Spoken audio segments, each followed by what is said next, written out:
Hey guys, what's up? It's John from Album Review TV. Today I am going to be reviewing the new album from Nickelback. It's called Here and Now. It was released today, November 21st, and this is the first of most likely three album reviews you're going to see from me this week. I'm going to be also reviewing the new Daughtry album, Break the Spell, as well as Punk Goes Pop Volume 4. People have a lot of mixed feelings about Nickelback. A lot of people hate them.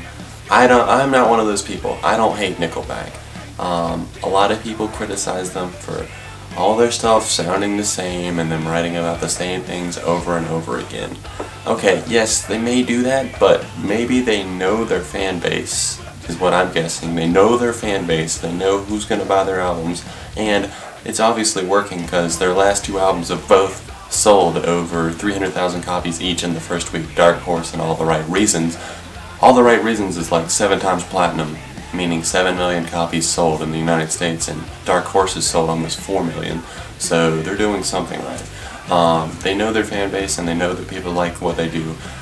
My criticism of Nickelback is that half of their albums seem to be dedicated to pop songs that can be played on the radio, certain radio formats, and the other half of the album is meant for rock stations, and that's the case on the new album as well. Now, first I'm going to take you through and list the tracks that can be considered like ones that they made for rock stations, and all the ones that can be considered for pop stations. And all the songs are conveniently, only one song is longer than 4 minutes. All the other songs are conveniently perfect radio time, about 3.5 minutes each. Okay, rock songs first. Let's read. This Means War, Bottoms Up, which was the second single off of the album, and it was released to rock format stations. Midnight Queen, Gotta Get Me Some, Kiss It Goodbye, and Everything I Want to Do.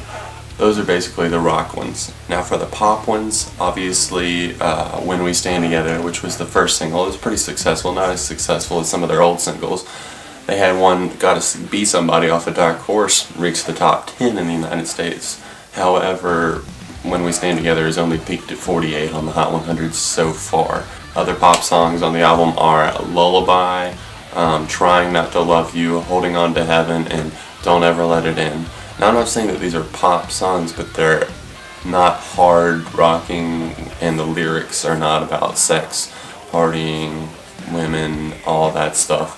They're more calm about like changing. It's like, you know, all their albums have one, like If Today Was Your Last Day, Saving Me, Photograph, stuff like that. I'm not criticizing these songs, I'm just criticizing the fact that they seem to be making albums to appease two different audiences. Now, let's get on to the content of Here and Now.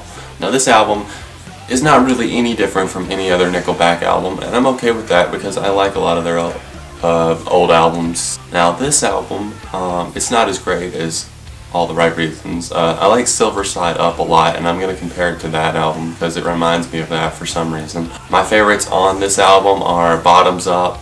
The single When We Stand Together has actually grown on me a lot. I like that one. This Means War, Gotta Get Me Some, and Lullaby are among my other favorites on this album. Overall, you know, they're not changing the formula. They're not planning to.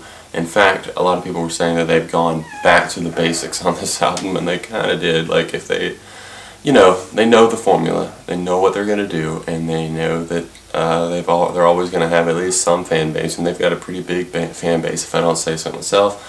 I'm a Nickelback fan, and, you know, I'm not biased because I like them. I went into this not knowing how I would feel about this album, but I've listened to it multiple times, all the way through, and I can honestly say, you know, it's nothing groundbreaking. They're never going to be anything groundbreaking, I don't think. If you're looking for groundbreaking, don't look to Nickelback, and I totally understand if you don't like Nickelback, but no hate comments in the comment section below. I don't want to hear they're the worst band ever, and I hate Nickelback and stuff like that. If you say anything negative at all, I want it to be based off of something. Peace, guys.